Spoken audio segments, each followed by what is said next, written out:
kami dari kelompok 3, hukum diplomatik dan konsuler. Jadi di sini kami akan membahas topik yang sering diperdebatkan di hukum laut internasional, yaitu suaka diplomatik dan suaka teritorial. Nah, dari kedua topik ini, jadi secara sederhananya, suaka itu adalah suatu perlindungan yang diberikan oleh negara lain kepada warga negara asing yang kabur dari negaranya karena takut akan dibunuh, disiksa, dan juga dipenjara secara tidak adil.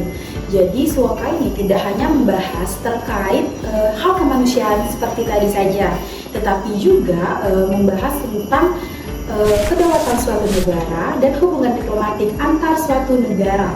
Nah, menarik sekali kan topik yang akan kami bahas. Saatnya kalian menyaksikan video selanjutnya. Bye! Jadi guys, kali ini kita akan belajar apa sih suaka teritorial itu.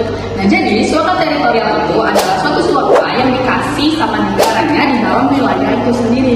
Contohnya itu kayak apa sih? Contohnya itu kayak ketika ada orang lain yang melarikan diri dari negaranya dan masuk ke wilayah kita, dia bisa minta perlindungan guys. Ini itu diatur di dalam prinsip kedaulatan negara, yang artinya suatu negara itu mempunyai hak penuh untuk menentukan siapa aja sih yang bisa tinggal di wilayah mereka. Tapi jangan salah, karena suaka teritorial ini berlandaskan asas kemanusiaan. Lalu ada juga yang namanya prinsip non-refoulement.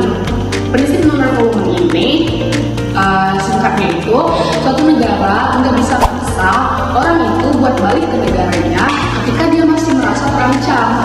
Ini diatur di dalam Konvensi Pengungsi 1957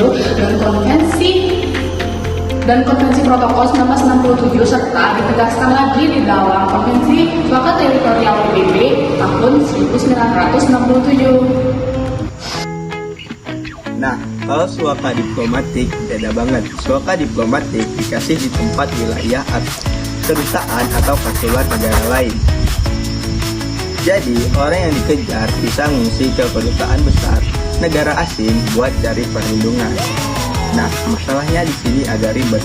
Karena secara hukum kedutaan tuh masih di tempat wilayah dia berdiri. Konvensi Wina 1961 memang mengatur soal kekebalan diplomatik, tapi enggak secara jelas mengatur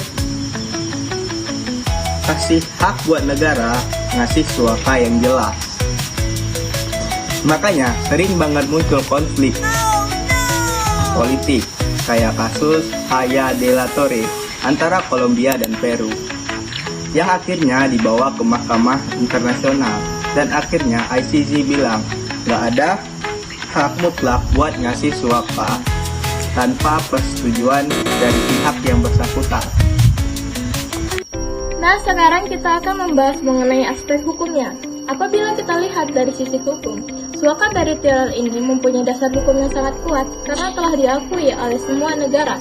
Sedangkan suaka diplomatik ini masih menjadi arena abu-abu karena belum ada aturannya secara internasional, kecuali Amerika Latin lewat Konvensi Caracas tahun 1954. Namun, apabila kita lihat dari sisi kemanusiaannya, keduanya ini mempunyai semangat yang sama, yaitu untuk melindungi hak manusia.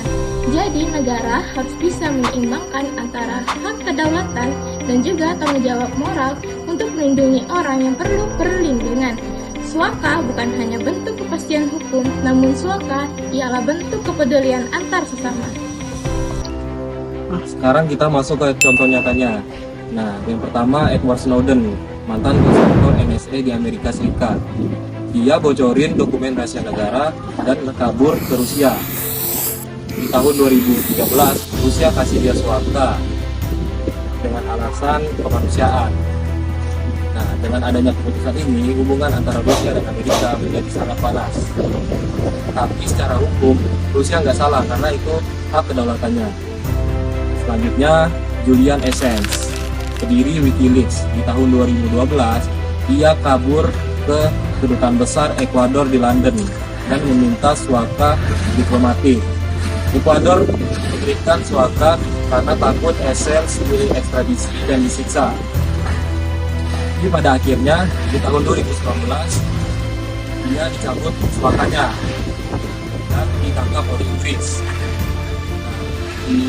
Nah, selanjutnya dua kasus ini nunjukin gimana hukum, politik, dan kemanusiaan saling bertabrakan di dunia nyata.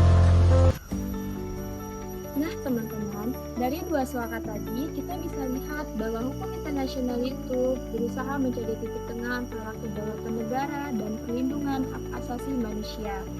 Suaka teritorial itu lebih kuat secara hukum global, sedangkan suaka diplomatik itu lebih ke urusan moral dan kebijakan politik. Tapi yang lebih penting, dua-duanya memiliki tujuan yang sama, yaitu menjaga martabat manusia dari penindasan. Jadi, hukum internasional itu bukan hanya sekumpulan pasal, tetapi cerminan dari rasa kemanusiaan antar negara. Nah teman-teman, semoga video ini bermanfaat bagi kalian dan jangan lupa menonton video kita. Bye-bye!